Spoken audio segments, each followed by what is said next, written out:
everybody, welcome to the final FabFit Friday of 2021. I'm so excited to spend a little time with you here before I hop in the car with my daughter to do a little test driving. She's in the process of picking out a new car, and we're down to the Subaru Legacy or the Toyota Camry. So we have to go check the Legacy out today, so I'm kind of excited to do that with her, and then we're going to do a little grocery shopping for our fabulous Christmas Eve dinner that we're going to make here at home. That's going to be our plan this year. Welcome. Happy New Year's Eve. Hi Deb, welcome. I'm going to show you a couple things today. I did get my new Oliso iron in the mail this week, so I thought what I would do is just give you some tips for pressing things. Like I'm going to show you how to put apply interfacing, fusible interfacing, and how to press a dart. My favorite pressing accessories that go really nicely with this iron, so I'm going to do that. Hi Diane, welcome. Happy New Year. Oh, I feel like this is a little bit of a party. I have my new red glasses. I decided instead of spending $4 million on a pair of glasses at the optical shop that I decided I would try Zenni this year. And I have to say I am super excited about these glasses because these are workspace glasses, meaning they have a short focal point. And I kind of screwed up getting them because I didn't get a regular pair as well. So every time I run out of the house in these, driving is a little rough because I can't really see distance with these because they're short focal point. But I do have the exact frames coming in all distance and also a pair of sunglasses. And I have to say I got all 3 pairs of glasses for less than the cost I had to, the amount I would have had to pay at the optical shop. So if anybody is looking for new glasses to see better in the new year, maybe check out Zenni because I was really impressed with how well I can see and the cost. So that's my little public service announcement on eyeglasses. All right, hi Jamal, welcome. Okay, so I'm just going to get started here. I'm going to switch my view. And I think what I'll do first is let me show you my jeans I have now. I've decided, if you guys have been following along with me. Oh, hi Lindsay, welcome. Happy New Year. Oh, thank you. She says the glasses look great. I don't know, I've been a very neutral girl for a long time, so I feel like a pop of color, might encourage me to wear other colors too. Let me just move myself over here a little bit. All right, so what I want to do here is just show you, I know you've been watching me make multiple tries with the embroidered yoke, and I think what it comes down to is, here's my new pair that I have that I'm working on now, and when I put these on, it's very clear to me for this to fit I need the stretch. So that's why I couldn't make the embroidery around my waist yoke work. So the other thing I decided too is, if you remember, let me show you the other pair here. Hold on. Okay, so if you remember, the original construction for these jeans was a little bit complicated. Let me zoom in so you can see what I'm talking about here. Let me make it a little bit lighter. I'm going to blow everybody out. Hold on. Whew. All right, let me just make it so you can see. Let's make it a little bit sharper. Okay, so the original construction had an unfinished edge here, and the waist yoke was folded down to make this detail here. And then the bottom was folded up, or actually it was sewn and top stitched down. I decided that this got very complicated. It's just very fussy. And I think for the benefit of this detail, I don't know that it's worth the fussiness to treat the top of the yoke like this. So I decided instead just to sew it like a traditional yoke. Hi Sally, happy New Year's Eve. So what I did was I sewed it to the top of, I sewed the facing to the top of the waist yoke, and it goes together very nice and easy and quickly. So I think for the instructions for this pattern, that's how I'm going to do it. I may do a special FabFit Friday showing how to do the alternate way, or the original way that that I constructed it to begin with. But basically, this is how they look now, and you can see I have a little bit of red top stitching, and I still have to sew and top stitch these closed. This isn't finished yet, but I wanted to get it together because the next step after I top stitch is to embroider the buttonholes. And anybody who has an embroidery machine, I'm going to offer a set of 3 buttonholes that fit onto this yoke free on my website. So if anybody wants to embroider their buttonholes onto this yoke, I'll have that all set up for you. And I'm anticipating launching this pattern sometime, I was hoping I'd be launching it by now, but I'm really taking my time with all of these details and some of the fitting things I've been working on, so when it does launch, it'll really be ready to go. But anyway, and I also have to top stitch the fly detail here, but it will have 2 snaps at the bottom, and then the 3 buttons here as well to hold it shut. So that's what I did to sort of simplify the construction on these jeans, and this is where they are. I haven't sewn together the lower leg yet because I may stick some embroidery on there, we'll see. But in any case, that's where the jeans are. And I just want you to know I'm now in the process of grading this pattern, so I'm hoping by the end of January this is going to be available. So that'll be my first pattern to kick off the new year. All right, so now I want to show you my, let me just make this a little bit darker now. Oops, not that dark. Sorry. Hi Cannon, or Kanan, welcome. Happy New Year. Hi Kelly. Oh, thank you, super cute pocket detail. Thank you so much. You know what, let me just say one other thing about this. I was doing some research, like I like to look at Vogue and some of my fashion websites to look for what's going on with denim. And one of the other things that's going on with denim that kind of similar to this is there are jeans that are constructed like a traditional jean, and then there's a seam somewhere a little bit lower, and they use 2 different color denims. Like there might be a light blue distressed denim on top, and then traditional dark denim on the bottom. But I just thought that it's interesting that I have the seam here, and it just reminded me kind of that 2-tone jeans I've been seeing places. Okay, is that a low waist? No, this is not a low waist. This goes right up to your waist. So when I put this on, it sits right at my natural waist. It's got a pretty long fly. You can see how long the fly is. For me, typically my flies, if I'm going to be a little bit at a low waist, are about 5 inches. This is about 8 inches here. So it is a full rise jean. And if any of you are new following along with me, the top of this leg does not have a side seam. So basically, there's no side seam. So the way you get the shaping is by shaping the yoke, and it can be darted to make it fit more if you have a defined waist. And then I was working with one of my other pattern helpers, and what we may do in addition to it, if you have a big difference between your waist and your full hip, the other thing I'm going to put on the pattern is you could sew little darts at where the side seams would be to help fit that as well if you need to. So that's going to be the fitting for this pattern. And then there are vertical darts that are sewn in the front and back center of the legs. I haven't put those on yet. But the cool thing is there's only an inseam and there's no side seam.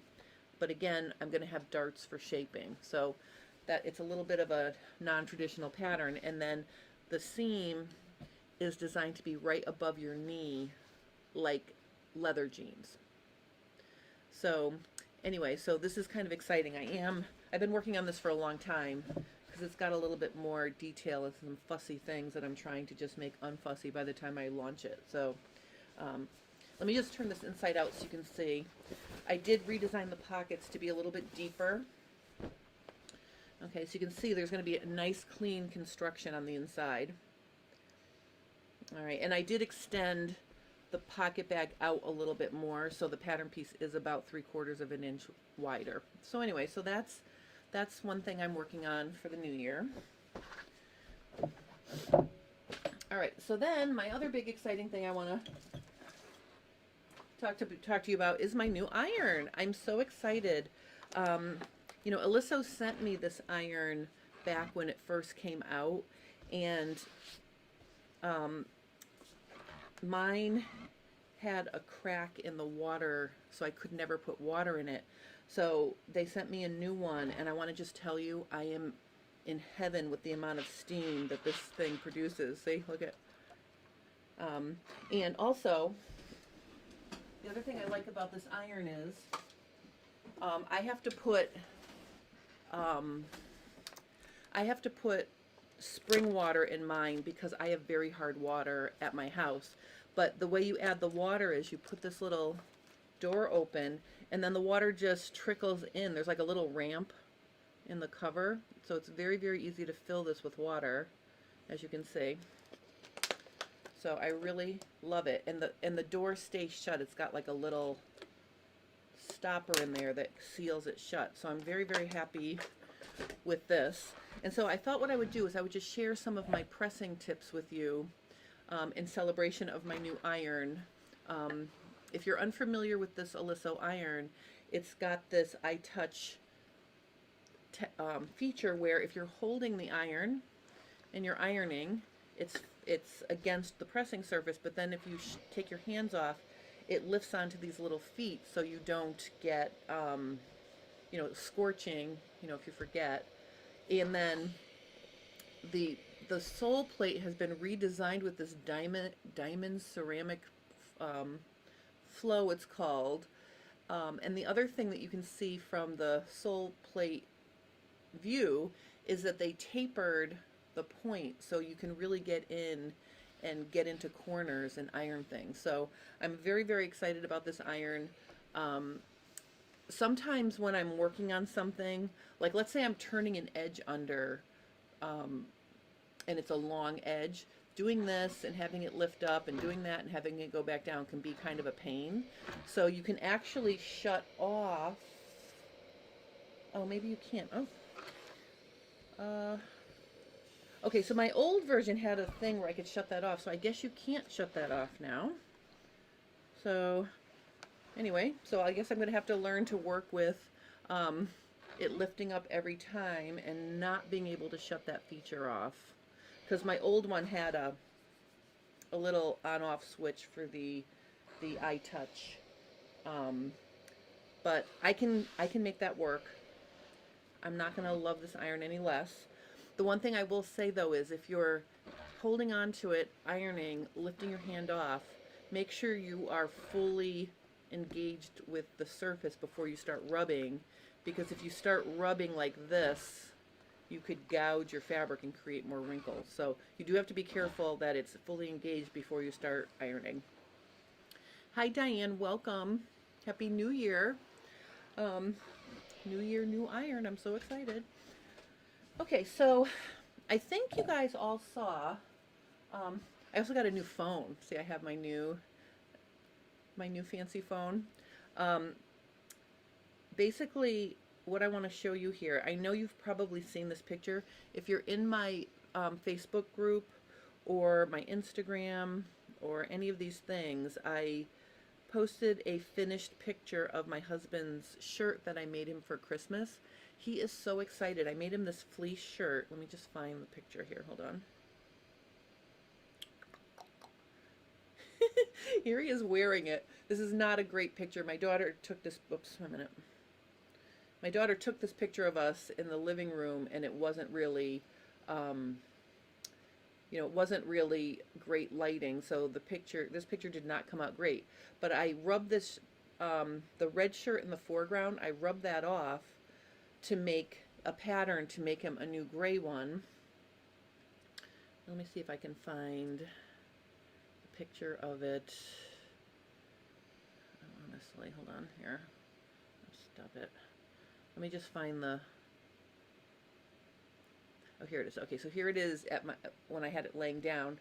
So you can see that this, it's basically a button-down fleece shirt, and one of my followers, Kay, asked me if I was going to make him another one because he hasn't taken this off, by the way. He's had it on every day.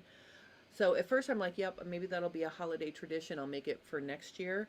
But I decided, since I'm going to show you some ironing techniques, I had a really nice piece of flannel.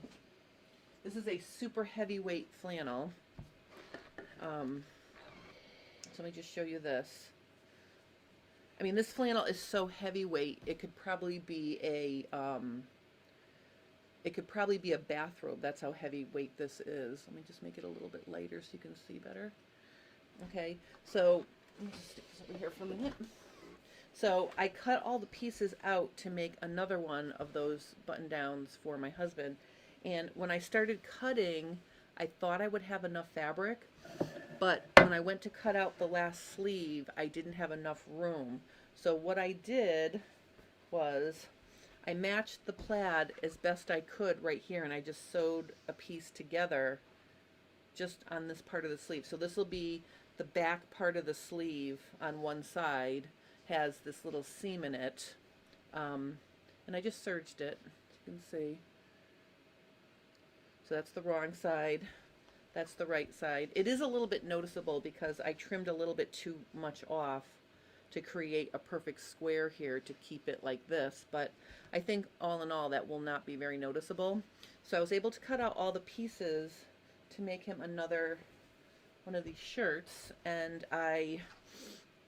the first thing I want to show you about ironing properly is how to iron interfacing. So I decided, because it's flannel, and even though it's a heavyweight flannel, I have this whisper weight interfacing.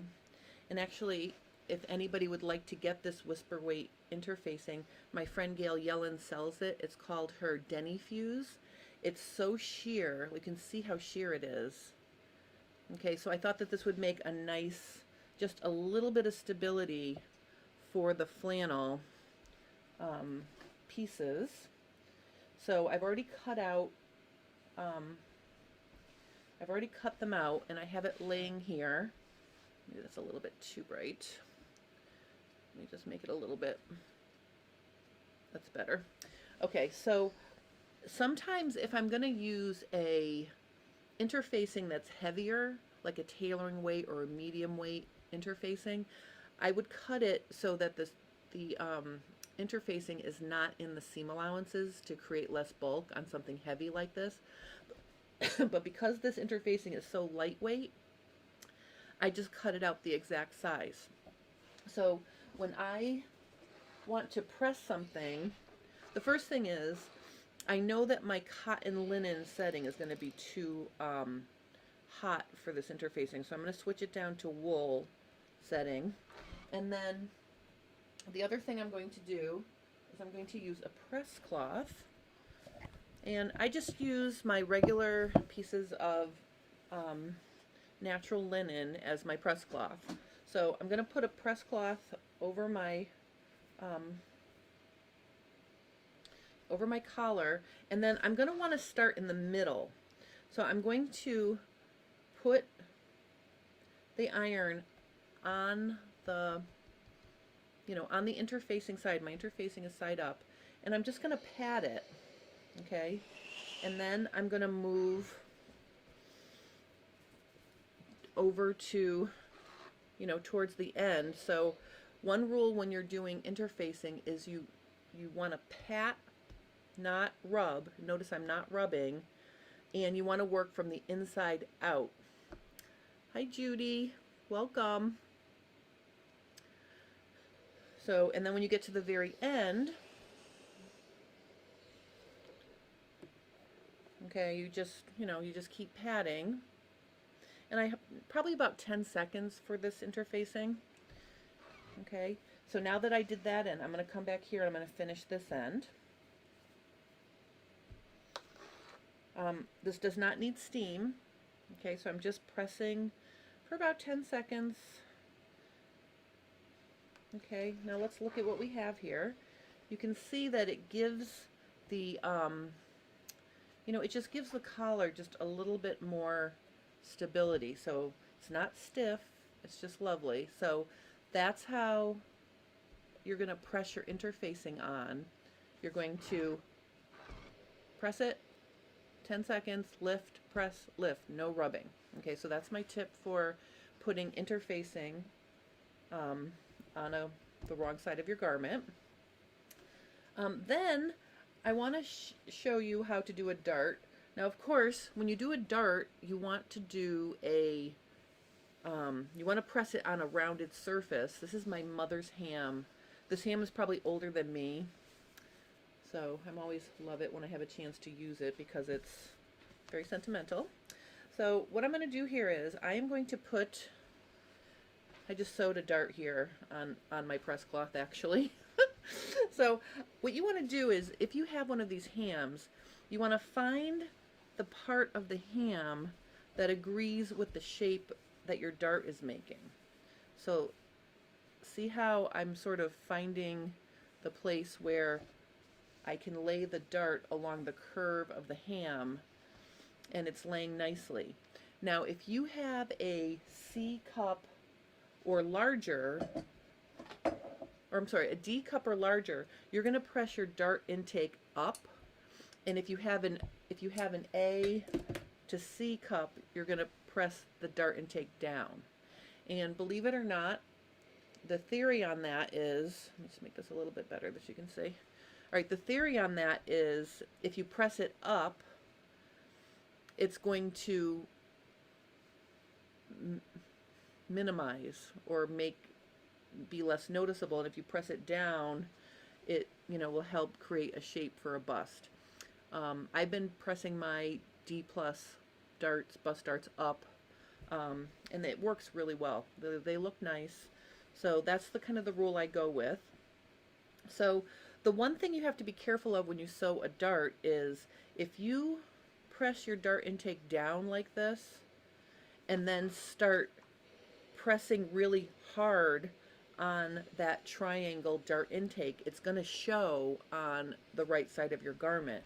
So one thing you can do is you can use a piece of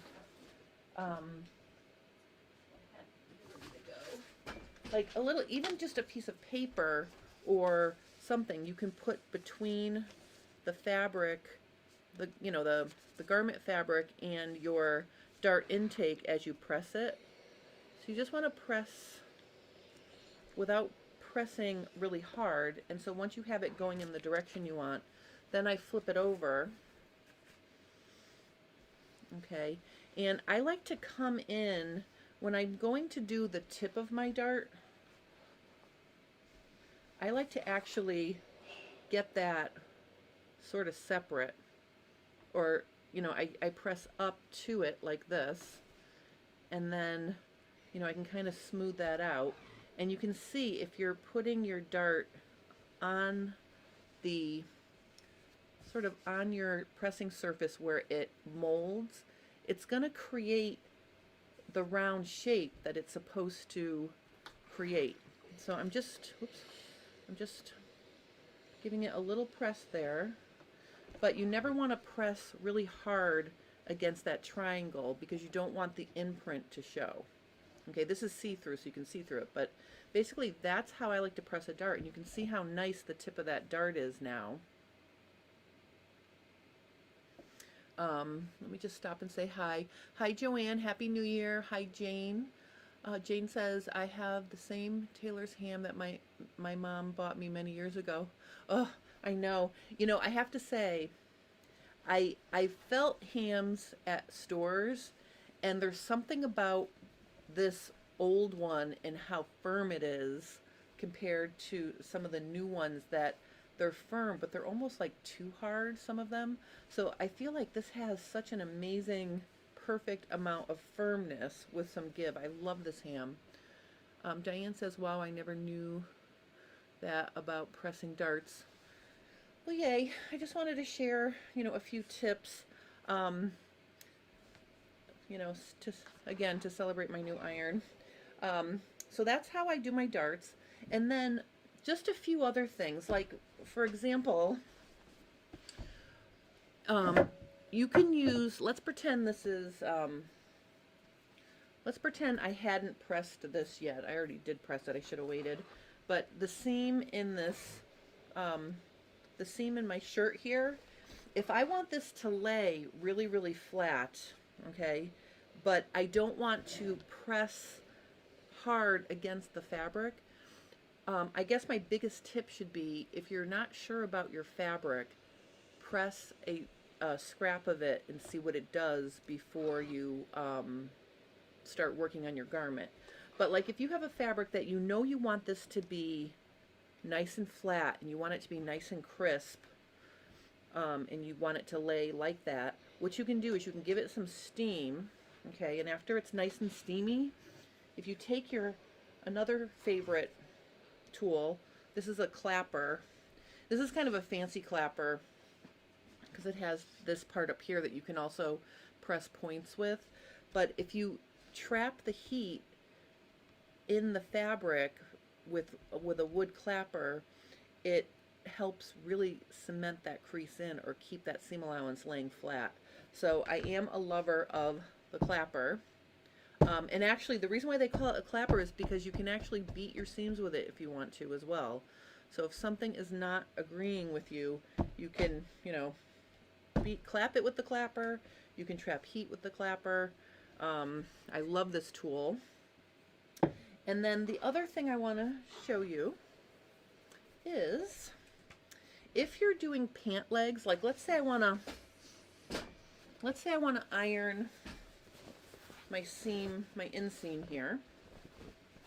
Okay, so I've got my two inseams on my jeans I'm working on.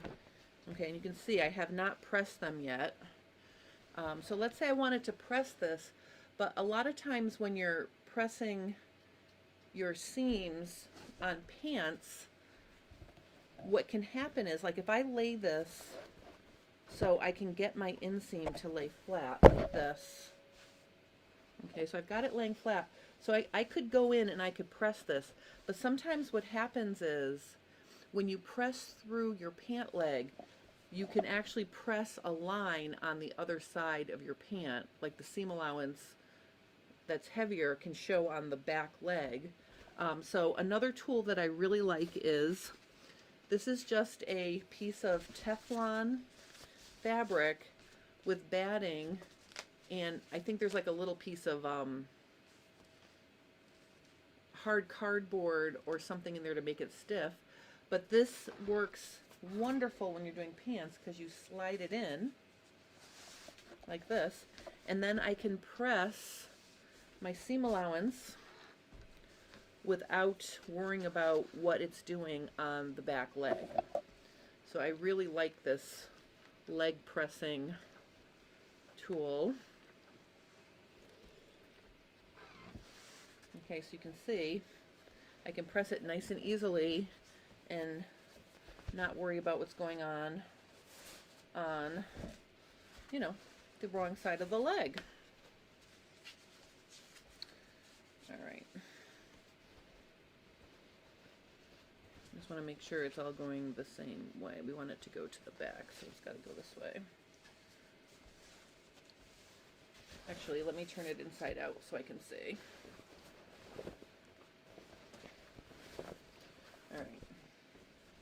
All right, so we want our seam allowances to be pressed to the back because I will be top stitching my seam allowances. So here you can see it really well. So I'm going to press this towards the back. And see, this would be an example of I want these to lay nice and flat. So after I steam this, you know, 2 layers of denim, I'm going to take my clapper and I'll just trap that heat.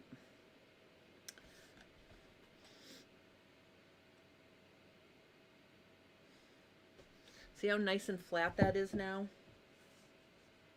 Okay, and then when I get to my crotch area, you know, having that pressing surface underneath can allow me to really get in here, press the daylights out of this, because it's pretty heavy right here, right? The intersection of your inseam. Look at all that wonderful steam I have. And then I'm just going to take my clapper and I'm just going to trap that heat.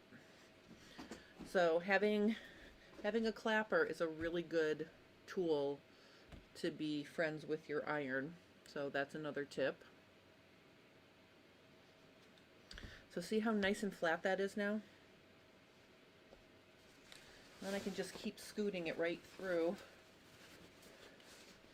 And I can just finish that.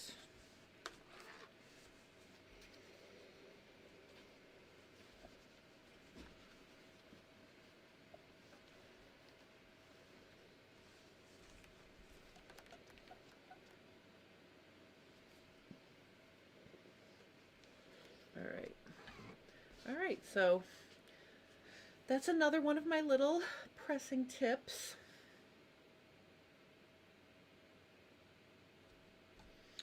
All right, so you can see how lovely that came out now and how flat it is. So now it's ready to top stitch along the inseam. Just take that out for a second.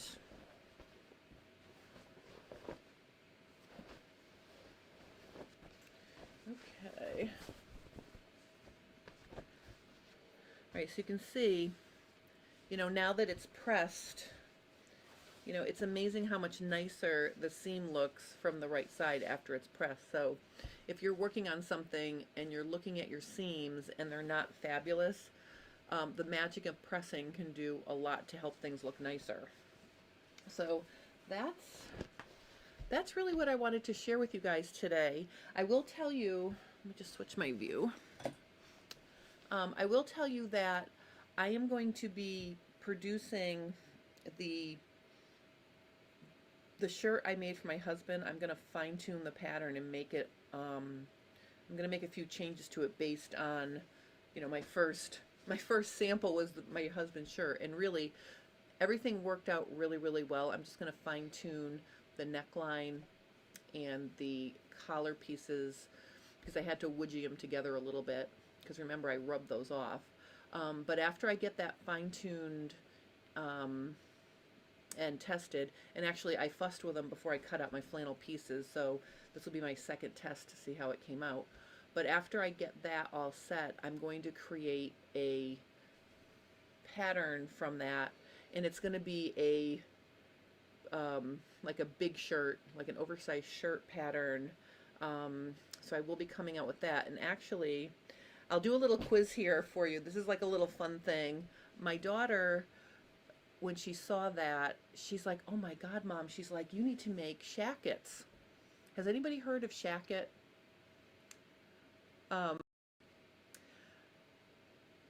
If you've heard of shacket, please tell me that you have, because I'll be very impressed with you. I asked several of my friends who are my age if they knew what a shacket was, and nobody knew what that was. So basically, I will tell you that it's what the, you know, well, my daughter says 18 to 30-year-olds are calling oversized shirts. They're calling them shackets, like a shirt jacket.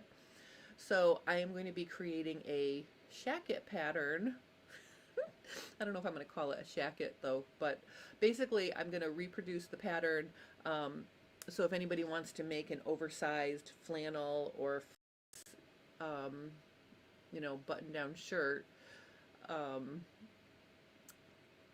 going to have that pattern, you know, in the, hopefully I'll get it done before it's warm outside. Oh, Sally said I'd have to Google that. Well, you know what, Sally, I did Google it, and it is all over the place. So, oh, Joanne says, yes, shacket. So, I mean, maybe, I don't know, maybe I'll call it shacket. But, oh, Diane wants a shacket. Yay! Yes, I know. Oh, Jane says there are patterns out there that are already for shackets. I know I'm not going to be innovative on this, and I know they're already out there, but it's going to be my first unisex pattern because I think once I grade it down, there's going to be no darts. It's going to just be a loose, the sleeve hangs off the shoulder, so it's just going to be um, a loose fitting jacket. And Diane's already searching for fabric. I will tell you, I am not a Joanne fabric fan for a lot of different things. Sometimes I'll get like some of their rayon knits are beautiful, but then as soon as you wash them, the colors and prints start to fade, or different things. However, their Luxe fleece is incredible, and I have a piece of it here. All right, so this was gonna be this was gonna be what I was gonna use for my husband's jacket. I thought I had a ton of this, and then it turned out that I didn't have enough, so I went and got a different color at Joann's. But I will tell you, this fleece is amazing, and it's from Joann's. And I'll tell you that it looks nice now, but after you wash it, it looks even nicer. So if anybody wants to make a fleece version of something that's loose and fitted, then I think I will definitely promote and endorse the Luxe fleece from Joann's, because it's really nice to work with. It's really warm.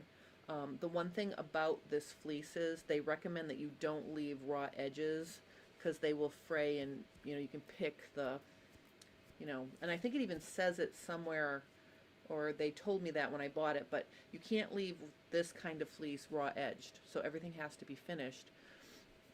But for something like that jacket I made, everything was finished. I even hemmed the hem. Oh yeah, Diane says she has their Luxe fleece. It is very, very nice. You may have a hard time finding a color that you love now because it's getting, unless they, of course I shopped for my husband's fleece a week before Christmas and there weren't very many colors left. But they'll probably restock for the new year because there's plenty of winter left. But I do love this fleece. So there's that. And like I said, the fitting will be minimal because it will hang off the shoulder and it'll just be a loose, comfy jacket. We're not going to have to worry about ironing out the wrinkles or fitting the bust darts or any of that kind of stuff. So I'm very excited. I might make a matching one for myself so my husband and I can be cozy together on the couch in our jackets. Oh, JBL loves that there will be no darts. So that's going to be coming as well. I'm trying to discipline myself to finish. I have to finish the jeans pattern first. So as soon as the jeans pattern is finished, I will start working on that shacket pattern. So those are the things I'm working on. And of course, this is like the non-sexy side of my sewing job, because when I'm working on instructions and grading and illustrations for the instructions, I don't have a lot of wowy things to share with you as we go along. So I'll try to give you behind the scenes and stuff, but it's not as fun as when I'm showing you different construction techniques or things that are really kind of cool. But I will tell you, I did get this phone, the iPhone 13 Pro. I got this because I really want to up my picture game on my Instagram and in our group. So I'm going to really try to take better pictures and nicer pictures.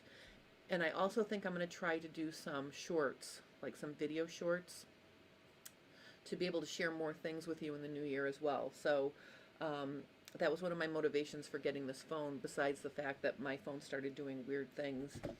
And I don't know if anybody knows this, but I have AT&T, and they gave me $800 for my phone, so I got to get the new phone for $200 more. So that was really almost a no-brainer. my monthly bill actually went down. So anyway, okay. Oh, Diane says, hope my shacket will be able to be just a little bit fitted. Um, okay, so you can, all right, so not loose and sloppy. Maybe what I'll do is I'll have two side seams.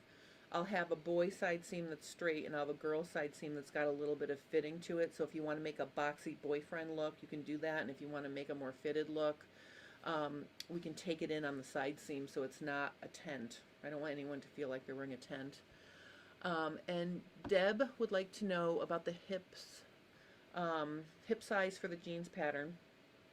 I am going to go up to my size 20, which I think will be a 50 something inch hip. And the other thing about the jeans pattern is it's going to come with two crotch. So the pattern pieces, I have, where's my little pattern piece thing here? Hold on. I have so many different projects going. Oh, here it is. Okay, so this is what the pattern pieces look like. Let me show you this. Okay, so this is what the pattern pieces look like.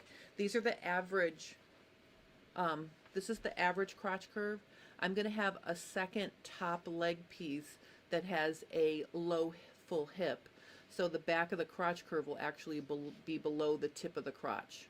So I'll have two different versions of this piece that will go together with the same waist yoke and bottom leg. But it'll be easier for you to fit if you need a low butt shape. Okay, so I'm guessing it'll be 50 something inches, and then it will also have the two crotch shapes. Okay, so that's, so that's my plan for that. I mean, it'll have similar sizing to all of my patterns. So whatever the biggest measurements are on my other patterns, this will be a similar thing. But like I said, I am going to add the ability or markings on the pattern to put darts on the side up at the top of the waist if you need to create even more shaping to fit a more defined waist. So that's all my excitement that I have for today. I'm not rushing off, but I'm planning on going with my daughter to try a Subaru Legacy because she has to pick between a Toyota Camry and a Subaru Legacy. So yesterday we tried the Toyota, so today we're going to try the Subaru. And then we're going to get lobster. So I'm going to make like a fancy dinner at home for me and my husband and my daughter, and we're just going to stay in, and I think we're going to play bananagrams. So if anybody likes a little word game, if you like word puzzles, bananagrams is a lot of fun because you basically make your own puzzle with the tiles. So I think we'll be playing a little bananagrams and then maybe trying to stay up a little bit close to midnight. I'll see if I can make it. But anyway, yeah, I just wanted to share everything I'm working on and some ironing tips with you guys today. I just want to thank everybody for following along with me. I really feel like 2022 is going to be an amazing year. I have a lot of things planned. I'm super excited. Oh, Sally has a Subaru Legacy. Yay! All right, that's good to know, Sally. All right, so we'll see. I don't know. I'm kind of excited for her because, she has the opportunity to get this car with some significant help from her grandpa. So that's why we're doing this now. But anyway, I just really want to wish everybody a safe and happy New Year's Eve. And I want to wish everybody every best thing that can happen for the new year because I love all of you. And I say this, I think most days, but I really couldn't do this without you. So thank you for spending some time with me. I really, really appreciate it. There will be no FabFit Friday next week because I'm teaching for Stitches at Home in January. Hi, Carol Valley. Welcome. Thank you for joining me as I'm almost signing off now, actually. But I am teaching 3 classes next weekend. If anybody got a new serger and they'd like to join me for Break Your Serger Out of the Box, that's going to be Friday, from 10 to 12, 10 to 12 Eastern time. So, I'm sorry, 10 to 12 Central time. So it's going to be 11 to 1 Eastern time. That's why I can't do FabFit Friday. And then I'm also teaching my raglan sleeve top, I think from 3 to 5 Central time on Friday, and then Saturday I'm teaching an quick and easy serger tote. So if anybody wants to join me for serger fun in the new year, there's plenty of time to sign up. I'll put the link to those classes in the video below. Oh, let me see. Oh, Carol says Happy New Year to all. And JBL says thank you, Happy New Year. Deb says Happy New Year, everyone. And Sally says Happy New Year, Jen. You were a big bright spot in 2021. I'm looking forward to your 2022 classes. Oh, thank you, Sally. You know, I did get to meet so many wonderful new people, as well as, you know, keeping up with my original sewing friends because of all of the Zoom classes. So that really was an amazing experience to be able to meet so many new people. Oh, Diane says, thank you, Jen, for all you have done this year for us, and best wishes on car shopping for your daughter. Woo! All right. This is going to be super fun. And this is the point during my lives where I just start to ramble. So I'm just going to I'm just going to sign off now.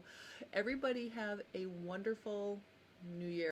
And I will see you. I will have a Fit Tip Tuesday video next week. And I'll see you for FabFit Friday in 2 weeks. All right. So, hey, Kay. Welcome. I know you're late, but you'll watch later. All right. Thank you for sneaking in. All right. Everybody have a happy new year. And please stay safe. If you have any specific questions about ironing or about this iron, please post those too and I'll help you. All right. So that was my other little thing I wanted to say. All right, so I'm signing off now. Happy New Year, and I will see you again very, very soon. FabFit Friday in 2 weeks. All right? Okay, bye, everyone.